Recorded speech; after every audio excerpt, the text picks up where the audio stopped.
Om Jnanatimirandhasya Jnananjana Shalakaya Chakshurunmilitam Yena Tasmai Shri Gurave Namaha.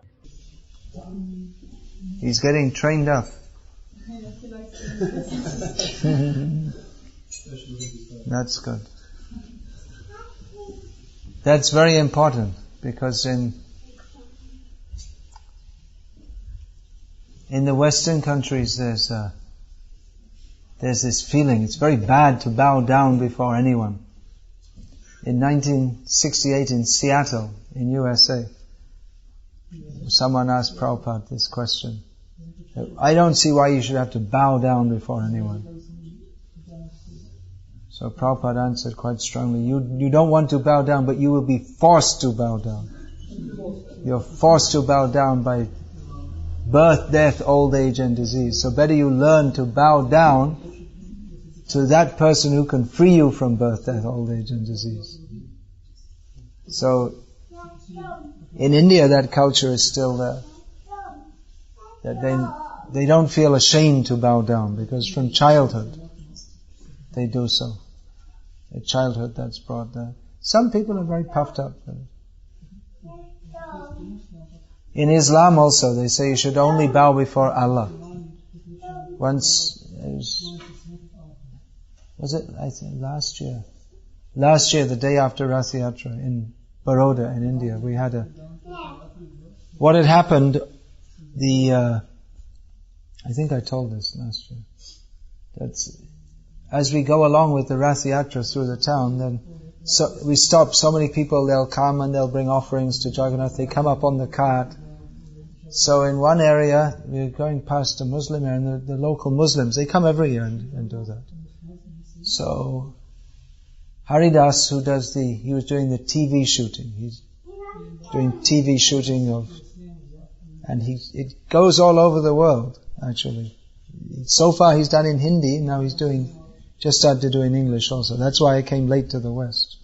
Because of bombings in Bombay, I had to stay back for the TV shooting. It was very huge preaching. Millions of people, literally, get to watch it. So he thought, well, this is very good. Let's call the Muslims to the temple. They're so favorable. And we can discuss with them.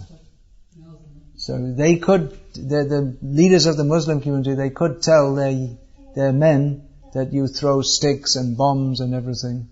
But instead they say, no, you offer respect to Jagannath also. So anyway, we're having some discussion with Haridas filming it. And then one of my disciples came and bowed down before me, and he said, and one of the Muslim men said that we cannot accept this, we only bow before Allah. So Jashamati Nandan Prabhu, who's very expert in philosophy and dealing with all kinds of challenges, you can call him here also. He's not very well known outside of India, but he's actually definitely one of the best speakers in our movement. He's brilliant command of philosophy and knows so many shlokas and speaks with such nice feeling in English, Hindi or Gujarati. So you can call him here. He comes to America. He could stop in Europe also. I'm always trying to tell him to get out and do more preaching. He does a lot of preaching, but he's mostly in Ahmedabad. So then he said that no, we should bow before the representative of God also. That it's not just God and us, but there are so many representatives we have to go through. So this bowing down, if we learn that is very beneficial for our spiritual life. But of course we have to learn who to bow down before. If we bow down before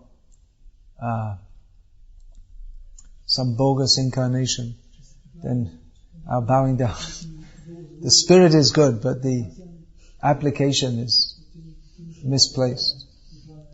Who was that? Abhiram Thakur. Was it Abhiram Thakur? One of the associates of Chaitanya Mahaprabhu, actually of Nityananda. Was it? If he bowed down before any stone except Shalagram Shila, it would break. And if he bowed down, he would bow down before newly born children and they'd die. Except, doesn't sound very nice, but anyway, it's there. Except,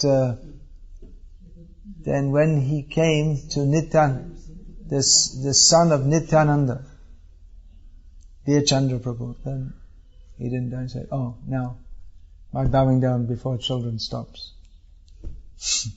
This is Bhagavan. He also had a whip. He would whip people with his whip called Jai Mangal. If you got whipped by that, you become fully Krishna conscious. These are stories told. So this bowing down, it's in Western culture it's considered something horrible. There's the idea, I should be independent, I bow down before no one. No, we should learn to bow down. So you're doing very nicely. You're doing everything very nicely. Only one department, from what I can see in this temple, is weak, that we were discussing last year. That has to be worked on, that. The deity worship. I was just reading this Shruti Kirti's book, how Prabhupada was very concerned that the deity worship be up to the proper standard. So, unfortunately we're seeing in many places in our movement it has become well below the standard that Prabhupada instituted. So, those who are Brahmana initiated should take the responsibility, not just show a thread. Then we become like the bogus Brahmanas in India. You just show a thread, but it doesn't have any meaning.